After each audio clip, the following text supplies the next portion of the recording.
வணக்கம். இன்று நம்மோடு நேர்காணல் பேசுவதற்காக மருத்துவர் மற்றும் அரசியல் விமர்சகர் திருமிகு காந்தராஜ் அவர்கள் நம்மோடு இருந்திருக்கிறார். வாருங்கள், அவரோடு பேசலாம். சார் வணக்கம். இப்போ உயர்நீதிமன்றத்துல தீர்ப்பு கொடுத்ததுக்கு பிறகு உச்ச நீதிமன்றத்துல போய் தாவேகா தன்னுடைய மேல்முறையீட பண்ணியிருந்திருந்தாங்க. அதுல உயர்நீதிமன்றத்தினுடைய தீர்ப்புக்கு மாறாக அல்லது அவங்களுடைய கருத்துக்களுக்கு எதிராகவே உச்ச நீதிமன்றத்துல போய் பேசியிருக்கிறாங்க. உயர் நீதிமன்றம் பல விஷயங்கள் கேட்டப்போ அரசு மேல எந்த குற்றச்சாட்டையும் வைக்காம தான் மேல இருக்கிற மிஸ்டேக்ஸ் எல்லாத்தையுமே அக்செப்ட் பண்ணிட்டாங்க. ஆனா இதெல்லாம் ஒரு பெரிய தப்பா அப்படிங்கிற மாதிரி தான் கேட்டிருந்தாங்க. ஆனா உச்ச நீதிமன்றத்துல வேற மாதிரி பேசி வச்சிருக்கிறாங்க. அதை எப்படி பாக்குறீங்க சார்? அது அவங்க ஆளுங்க இருக்கிற இடம். எவங்க ஆளுங்க இருக்கிற இடம்? உச்ச நீதிமன்றம் டெல்லி. ஒன்றிய அரசுக்கு கீழே இருக்கிற ஜட்ஜு கிட்ட போயிருப்பாங்க. அதாவது இதுக்கு முன்னாடி நடந்த இதில் துணைவேந்தர்கள் பதவி இதை உச்ச நீதிமன்றம் கவர்னருக்கு ரைட்ஸ் கிடையாது, ஆளுங்கட்சி அவங்களுக்கு தான் முதலமைச்சருக்கு தான் பவர் உண்டுன்னு சொல்லி அவங்க தீர்ப்பு கொடுத்த போது தமிழ்நாட்டில் இருக்கிற உயர் நீதிமன்ற நீதிபதி உச்ச நீதிமன்ற தீர்ப்புக்கு தடை விதிச்சார். கவர்னருக்கு ஆதரவாக நின்றார். உச்ச நீதிமன்றத்தை தீர்ப்பையே தடை விதிச்சாங்க. அது புரியவே இல்லை. ஒரு பியூன் மேனேஜர் மேலே ஆக்ஷன் எடுத்த மாதிரி. உச்ச நீதிமன்றத்துக்கு கீழே இருக்கிறது தான் உயர் நீதிமன்றம். அவங்க அதுக்கு தடை விதிச்சார் தமிழ்நாட்டு உயர் நீதிமன்ற நீதிபதி. இன்னைக்கு ஒரு உச்ச நீதிமன்றம் அதை கேட்கல. உயர் நீதிமன்ற நீதிபதி, தமிழ்நாட்டு நீதிபதி உச்ச நீதிமன்ற தீர்ப்புக்கே தடை வச்சிருக்காரு. துணைவேந்தர் பதவி நியமனம் கவர்னர் தான் போடணும்னு சொல்லி அந்த உச்ச நீதிமன்ற தீர்ப்புக்கு தடை வாங்கிட்டாங்க. இன்னைக்கு அது தடை இருந்துக்கிட்டாங்க. அது மாதிரி இப்போ விஜய் தான் வாங்கிட்டு வந்தாருன்னா அவருக்கு அங்கே ஆள் இருக்குதுன்னு அர்த்தம். ஆக இதிலிருந்து நமக்கு இன்னொரு விஷயம் என்ன புரியுது, இவருக்கு ஒன்றிய அரசோடைய தொடர்பு இருக்குது, பாஜக கூட தொடர்பு இருக்குது, ஆர்எஸ்எஸ் கூட தொடர்பு இருக்குது. அந்த தைரியத்தில் தான் இவர் இவ்வளோ பண்ணுறாரு. ஆக கொள்கை எதிரின்னு இவர் சொன்னது பொய் அப்படிங்கிறது இதில் விளக்கம் வந்து. எஸ்ஐடியை வேணான்னு சொல்லியிருக்கிறாங்க, சிபிஐ விசாரணை வேணும் அப்படின்னு சொல்லியிருக்கிறாங்க. இதை உயர்நீதிமன்றத்தில் சிபிஐ விசாரணை கேட்டப்ப இது அரசியல் மேடல்ல அப்படின்னு உயர்நீதிமன்றம் பாஜகவுக்கு நேரடியான ஒரு பதிலை சொல்லுச்சு. ஆனா இப்ப சிபிஐ விசாரணை வேணும், எஸ்ஐடி வேணாம் அப்படின்னு தாவேகா சொல்றதுக்கான பின்னணி என்னன்னு நினைக்கிறீங்க? அது மாட்டிக்குவோங்கிறது தான். சிபிஐக்கு போறதாங்க அவருக்கு சேஃபு. இப்போ பழைய சிபிஐக்கு போன சேஃப் உங்களுக்கு? ஸ்டெர்லைட் ஆலை, பொள்ளாச்சி பாலியல் வழக்கு, சாத்தாங்குளம், கொடநாடு, அப்புறம் எந்த கேஸுங்க அவங்க தீர்வு சொல்லியிருக்காங்க இன்னைக்கு வரைக்கும். சிபிஐ கிட்ட போனால் முடிஞ்சு போச்சு. 200-300 வருஷம் கழித்து யாராவது இருந்தீங்கன்னா அந்த நாளில் இந்தியாவில் ஒரு நாடு இருந்ததுன்னா அப்போ யாராவது புதைப்பொருள் ஆராய்ச்சி பண்ணும்போது இப்படி ஒரு கேஸ் நடந்ததுன்னு அதை கண்டுபிடிக்கலாம். கேஸ் இல்லாமல் முடிஞ்சு போச்சு. சிபிஐ கிட்ட விடுங்க, தி எண்டு. பழனிசாமி எவ்வளோ ஜாலியாக கேட்குறாரு, ஏன் ஆட்சியில் பண்ணி நடந்ததாங்கிறாரு. எவ்வளோ தைரியமாக கேட்குறாரு பாருங்க. ஸ்டெர்லைட் ஆலையில் சுட்டு கொண்டதை நானே டிவியில் பார்த்தான் தெரிஞ்சு கொண்டேன்னு சொன்ன ஒரு சீஃப் மினிஸ்டர் எவ்வளோ சாதாரணமாக கூட்ட நெரிசலை கட்டுப்படுத்த தெரியவில்லை அப்படின்றார் இவர். ஜெயலலிதா குற்றவாளின்னு சொன்ன உடனே பஸ்ஸையெல்லாம் எரித்து 3 அக்ரிகல்ச்சர் கல்லூரி மாணவிகளை நெருப்பு வச்சு கொடுத்தனவங்களை தூக்கு தண்டனை கொடுத்தாங்க. அவங்கள ஆயுள் தண்டனையாக மாற்றி அப்புறம் விடுதலையை பண்ண வச்சது பழனிசாமி. அந்த 3 கொலைகாரன்னு ஜாலியாக தான் சுற்றிட்டு இருக்காங்க. அப்படிப்பட்ட ஒரு ஆட்சி நடத்தின பழனிசாமி இன்னைக்கு மாநில அரசை பற்றி பேசுகிறாரு. கேட்டுக்க வேண்டியது. அதைத்தான் சொல்ல வர. அந்த பழனிசாமிக்கு இருக்கிற திறமை கூட உனக்கு இல்லையப்பா அப்படிங்கிறத விஜய் பார்த்து நான் கேட்குறேன். இருக்கிறதுலையே எதுக்குமே லாய்க்கில்லாத ஒரு மனுஷன் பார்த்தாக்கா பழனிசாமி தான் சொல்லலாம். ஒரே ஒரு சாமர்த்தியம் தான் அவருக்கு கொடுத்த பதவியை விட்டாமல் பிடிச்சிக்கிறது எப்படிங்கிறது அவருக்கு தெரிஞ்ச மாதிரி எவனுக்குமே தெரியாது. ஏதோ ஒரு போஸ்ட்டு கொடுங்க, யார் காலையாக விட அந்த போஸ்ட்டு அப்படி பிடிச்சிக்குவார். அந்த சாமர்த்தியம் பூலோகத்திலே வரவனுக்கு கிடையாது. சேலஞ்ச் பண்ணலாம். எங்கள் பழனிசாமி மாதிரி பதவி விட்டாமல் பிடிக்கிறதுக்கு உங்களுக்கு தெரியுமா அப்படின்னு வேர்ல்டுக்கே சேலஞ்ச் விடணும், நிரூபித்து காட்டு பார்க்கணும் அப்படின்னு. அந்த அளவுக்கு சாமர்த்தியம் அவர் பல்கலைக்கழகம். அந்த விஷயத்தில் ஒரு 10 பைசா கிடைக்கும் அப்படின்னாக்கா அந்த பதவி விட்டு போக மாட்டார். அந்த மாதிரி ஆள். அதை தவிர அவருக்கு வேறு ஒன்றும் தெரியாது. புரிஞ்சுக்க. நாம் இப்போ இவ்வளவு சொல்கிறதுக்கு மேலே இருக்கிற அக்கறையில் தான் சொல்கிறோம். எப்படியாவது ஆர்எஸ்எஸ் பிடியிலேருந்து வெளியே வரதுக்கு பாரு. அரசியலை நம்புறது நம்பாது போய் இஷ்டம். இது ஓட்டாக மாறலாம், ஓட்டாக மாறாமலும் போகலாம். அவ்வளோதான் சொல்லணும். மக்கள் நல கூட்டணின்னு ஒன்று வச்சார் விஜயகாந்த். அதுக்கு முன்னாடி எதிர்கட்சி தலைவராக இருந்தார். திமுகவை தோற்கடித்து விட்டு விட்டேன்ற ஒரு எண்ணம் இருந்தது. திமுக ஏன் தோத்துச்சுங்கிறத வந்து நீங்கள் ஸ்டடி பண்ணி பார்த்து உனக்கு அந்த அளவுக்கு அரசியல் தெரியாது, உங்களுக்கு சொல்லி பிரயோஜனம் இல்லை. காங்கிரஸ்காரர்கள் வந்து திமுக வந்து அவ்வளோ ரகலை பண்ணாங்க. எங்களுக்கு இவ்வளோ சீட்டு கொடுத்தா தான் ஆட்சின்னாங்க, ஆட்சியில் பங்குன்னாங்க. ஓகேட்டார், ஓகேன்னு சொல்லிட்டு கொடுத்துட்டாரு. இல்லாட்டி தயாளமாலோ ஜெயிலில் தடுவேண்டாங்க. குலாம் நபி ஆசாத் தான் வந்து பேசினார். ஓகேட்டார், எவ்வளோ சீட்டு 60 சீட் கொடுத்துட்டார், வச்சுக்கோட்டார். 56 சீட்டில் தோத்தாங்க, 4 இடத்துல ஜெயிச்சாங்க. கலைஞர் எதிர்கட்சியாக கூட வர முடியாமல் விஜயகாந்த் எதிர்கட்சியாக வந்தார். அப்போ வந்து கேட்டாங்க, தெரியுதா எத்தனை சீட்டுன்னு தெரியுதா அப்படின்னாரு.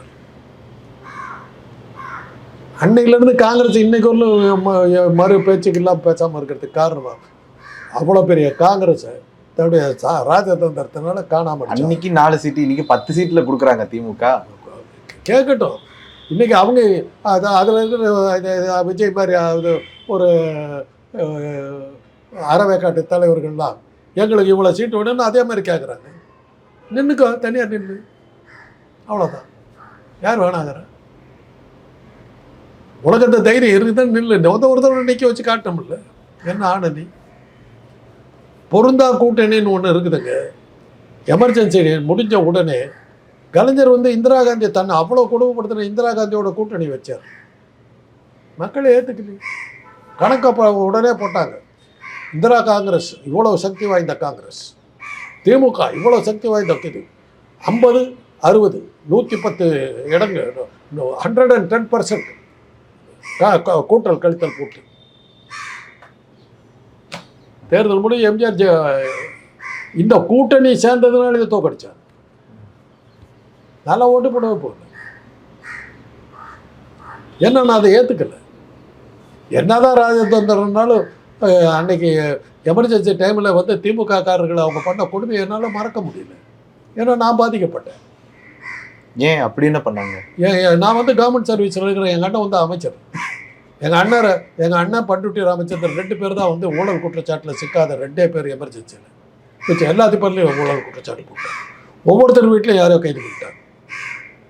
பண்ருட்டி ஏற்கனவே ஒரு சில சித்து வேலையெல்லாம் பண்ணி இந்திரா காந்தி கிட்ட இது பண்ணி சரண்டர் ஆகி தப்பிச்சுக்கிட்டார். எங்கள் அண்ணங்கிட்ட அந்த அம்மாளுக்கு ரொம்ப மரியாதை உண்டு, அதனால் அந்த அம்மா ஒன்றுமே பண்ணாங்க. இதில் வந்து நான் வந்து நான் எப்போவுமே சும்மா நம்ம தான் இருக்கிற வழக்கம் கிடையாது. எமர்ஜென்சியில் சில வேலைகள்லாம் பண்ணேன். அது தெரிஞ்சிருச்சு. You should not be arrested under Misa. என்ன காரணம் சொன்னாங்கன்னா, என் மனைவி அவங்க பரம்பரையாக நடத்துகிற கம்பெனியில் என் மனைவி ஒரு பார்ட்னர். 3 தலைமுறையாக நடக்குது. அதில் வாரிசு இது அடிப்படையில் அவங்களும் ஒரு பார்ட்னர் வந்தாங்க. கவர்மெண்ட் சர்வீஸில் இருக்கிற உன்னுடைய மனைவி எப்படி ஒரு கம்பெனியில் பார்ட்னராக இருக்கலாம்? You violated the government norms. You should not be dismissed and arrested under Misa அப்படின்னு போட்டுருந்தது. 1 month டைம் எனக்கு வந்து வாங்கி வச்சுக்கிட்டு அதை அமிச்சது யாருன்னாக்கா எங்கள் அண்ணன்கிட்ட பிஏவாக இருந்தவர் வந்து எமர்ஜென்சியில் வந்து பதவி போய் அது கவர்மெண்ட்டில் உட்காந்து அவர் தான் அனுப்புகிறார் அந்த இதை. நான் இப்போ வந்து ஜிஹெச்சில் ஒர்க் பண்ணிகிட்ருக்கேன். என்னுடைய மேடம் சௌமினிங்கிறவங்க அது அவங்க தான் கையில் ஆர்டரை கொடுக்குறாங்க. எனக்கு அழுதுட்டாங்க. நான் சொன்னேன், ஜெயிலுக்கு ரெகுலராக போயிட்டு இருந்தேன் மேடம், என்ன இந்த ரூபா போனாக்கா வெளியே வர மாட்டாங்க, அங்கேயே உட்காந்துட்டு போகிறேன், அவ்வளோதான். ஜெயில் நல்லா அந்த ஜெயில் மோர் இதெல்லாம் நல்லா இருக்குது, நல்லா தான் இருக்கும், பரவாயில்ல அப்படின்ட்டு 1 month டைம் கொடுத்தாங்க. எமர்ஜென்சி ஷிஃப்ட் ஆகணும்னு சொல்லி உலக அழுத்தம் வந்து எமர்ஜென்சி ஷிஃப்ட் ஆகி அந்த அம்மா எலெக்ஷன் நின்று அந்த 1 monthக்குள்ளார அந்த அம்மா பதவி போய் வெளியில் போயிடுச்சு, ஜெயிலுக்கே போயிடுச்சு. அப்போ தான் சொன்னாங்க, உன்னை ஜெயிலில் அனுப்புகிறேன்னு சொன்ன இந்திரா காந்தி அந்த அம்மா ஜெயிலுக்கு போயிடுச்சுன்னாங்க. அதான்டா என் ஜாதகம், இல்லைன்னு நான் ஜெயிலுக்கு போயிருப்பேன். இதெல்லாம் என் மைண்டில் நின்றுக்கிட்டு இருந்தது. ஸ்டாலின் அவங்க பண்ண கொடுமையெல்லாம் நான் பார்த்துருக்கேன். டிஆர் பாலுவில் என்ன பண்ணாங்கன்னு நான் பார்த்துருக்கேன், கண்ணால் பார்த்துருக்கேன். முறைச்சொல்லி அடியார் அவர் கட்சி விட்டு போயிட்டார், அவருக்கெல்லாம் என்ன பண்ணாங்கன்னு நான் பார்த்துருக்கேன். ஜேபிஆர் கொடுத்த அடி உதையெல்லாம் நான் பார்த்துருக்கேன். ஒவ்வொருத்தர் வீரமணி, திராவிட கழக தலைவர் வீரமணி, அவர் பட்ட அவஸ்தை பார்த்துருக்கேன். இவ்வளவெல்லாம் பண்ணவங்க கிட்ட வந்து தேர்தலில் ஜெயிக்கணுங்கிறதுக்காக எப்படி ஒரு கூட்டணி வைக்கிறது என்னால் என்ன ராஜதந்திரனால ஏற்றுக்க முடியல. அதுதான் மக்கள் மனசில், அதனால தான் அந்த தடவை தோத்தாங்க. அதனால தான் கூட்டணி வைக்கிறதுனாலே அது வந்துரும்னு வச்சுக்காதீங்க. இதையும் அந்த தம்பி இன்றைக்கி புதுசாக வந்திருக்கிற அகில உலக தலைவருக்கு சொல்லு. இது லோக்கல் கூட இல்லையே, யூனிவர்சல் லீடர். வெறும் பூமிக்கு மாத்திரம் இல்லை, அண்டத்துக்கு அண்ட வெடிக்கே அவர் தான் தலைவர் ஆகிட்டு அவர்கிட்ட சொல்லு. இதுதான் அரசியல். ரஜினிகாந்தை பார்த்து தெரிஞ்சுக்க. ஆனால் என்ன பண்ண முடியும்? சுற்றி அமலாக்கத்துறை அதிகாரி ஒரு பக்கம் மிரட்டுறாரு, உளவுத்துறை அதிகாரிகள் ஒரு பக்கம் மிரட்டுறாங்க. அவர் என்ன பண்ண முடியும்? விஜய் ரசிகர்கள் நம்ம சொல்கிறது ஒன்று தான், அவரை வந்து ஆர்எஸ்எஸ் கிட்டேருந்து காப்பாற்றுங்க, அவ்வளோதான் நம்ம சொல்ல முடியும். பரிதாபமான சூழ்நிலை அதை அவர் மாட்டிக்கிட்டு இருக்காரு. அவரை காப்பாற்ற பாருங்க. விஜயை காப்பாற்ற வேண்டியது ரசிகர்களாக உங்களுடைய பொருள். கட்சியினுடைய பொதுச் செயலாளர்கள் எல்லாருமே வந்து தலைமறைவாக தான் இருக்கிறாங்க. இன்ன வரைக்கும் வெளியே எதுவும் பேசுகிற மாதிரி தெரில, இன்னும் கைது பண்ண மாதிரியும் தெரில. ஒரே ஒருத்தர் மட்டும்தான் சொல்கிறாரு, என்னென்னா கரூரினுடைய மக்கள் வந்து விஜய்க்கு ஆதரவாக தான் இருக்கிறாங்க, விஜய்கிட்ட வந்து ஆறுதலாக பேசுகிறாங்க, நீங்கள் தைரியமாக இருங்கன்னு சொல்லி அந்த மக்கள் விஜய்கிட்ட வந்து அதாவது அவங்களுக்கு தைரியம் சொன்ன மாதிரிலாம் சொல்கிறாரு. அதெல்லாம் எப்படி பார்க்குறீங்க சார்? அதான் சொன்னாங்க, 25 லட்சம் கொடுக்குறேன்னு சொல்லியிருக்காரு. நீ தான் பண்ணேன்னு சொன்னாக்க அது கொடுக்காம விட்டா என்ன பண்ணுவாருங்கிறதுக்காக அதெல்லாம் சொல்லிட்டு இருக்காங்க. அதை தான் ஒருத்தர் சொன்னார், இறந்தவர்களே வந்து விஜய்க்கு ஆதரவாக தான் நிற்கிறாங்க. ஆமாம், இல்லாட்டி அவர் 25 லட்சம் கொடுக்காம விட்டா என்ன பண்ணுறதுக்கு அவங்க வந்து இப்போ பேச்சுக்கிட்டு இருக்காங்க. அதெல்லாம் சொல்ல முடியாதுங்க. அது நம்ம மக்கள் அப்படி சொல்ல முடியுமா? அது இப்போ இதை இல்லைன்னு சொல்ல முடியுமா? இல்லைன்னு சொல்ல முடியுமா? அந்த மதியழகன்ற ஒருத்தர் கைது பண்ணியிருக்காங்க.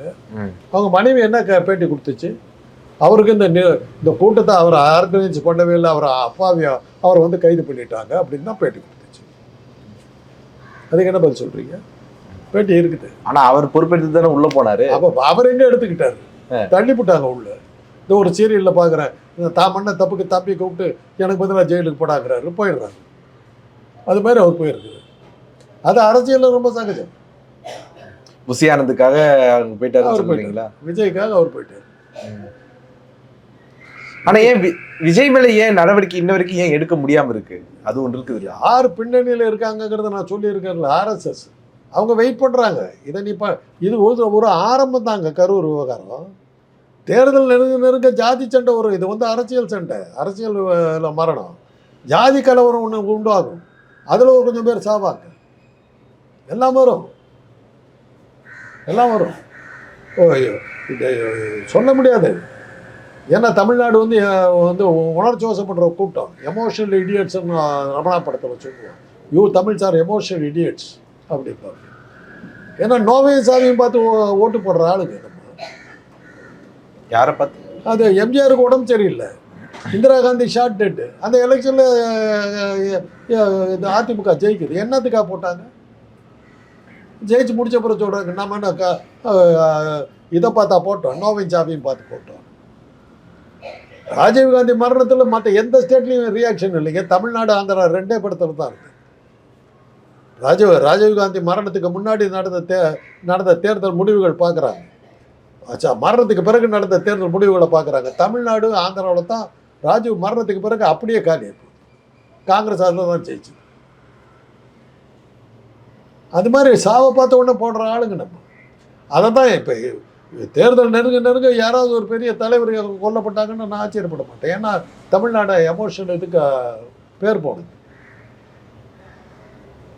ஈரோடு தமிழன்பா அருமையான கவிதை எழுதினார். தலைவனுக்கு நோய், தற்கொலை செய்து கொண்டோம், தலைவனுக்கு சிறை, தீயிட்டு மாட்டோம். இப்படி தனி மனிதனுக்காக செத்தோமே தவிர தத்துவங்களுக்காக நாங்கள் செத்ததில்லை. இந்த தமிழனுக்கு வாழத்தான் தெரியாது என்று நினைக்காதீர்கள், சாக கூட அவனுக்கு தெரியாது. தலைவனுக்கு சிறை, தற்கொலை செய்து கொண்டோம், தலைவனுக்கு நோய், தீயிட்டு மாட்டோம். வேற ராஜா காரணமே கிடையாது. அவன் வந்து என்ன பண்ணா ஒன்று, இப்படிப்பட்ட மக்கள் இப்படி தான் போவோம். ஈரோடு தமிழன்பா அந்த காலத்திலேயே எழுதினார். எம்ஜிஆர் இது பண்ணும்போது எழுதின கவிதை இது.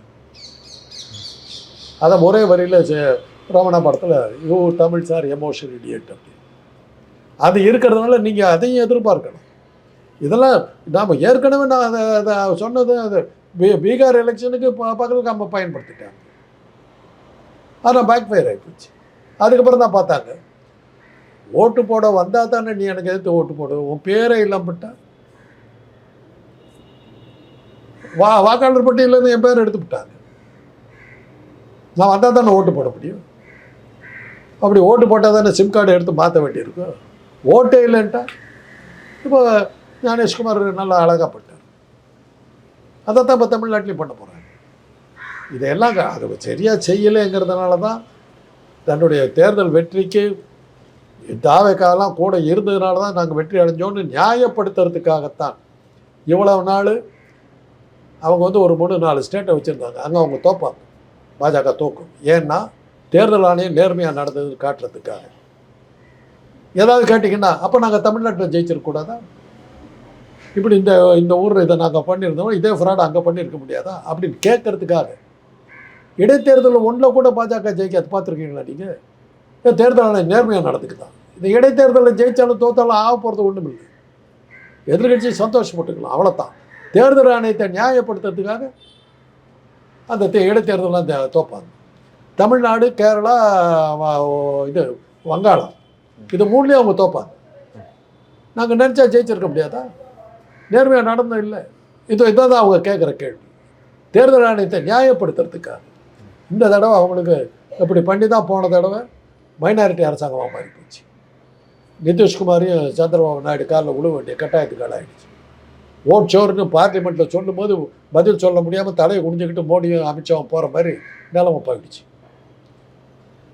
அந்த தமிழ்நாட்டிலையும் ஜெயிச்சிருந்தாக்கா, ஒரு சைசபிள் நம்பர் வந்திருந்தாக்கா மைனாரிட்டி கவர்மெண்ட்டாக இருந்திருக்காது. அதனால தான் இந்த தடவை அமித்ஷா தமிழ்நாட்டையும் விட்டுறக்கூடாது, எதையும் விட்டுறக்கூடாது, நம்ம ஜெயிச்சு தான் ஆகணுங்கிற கட்டாயத்துக்கு வந்ததுனால தான் இன்றைக்கி இவ்வளோ குழப்பங்கள் நடந்துக்கிட்டு.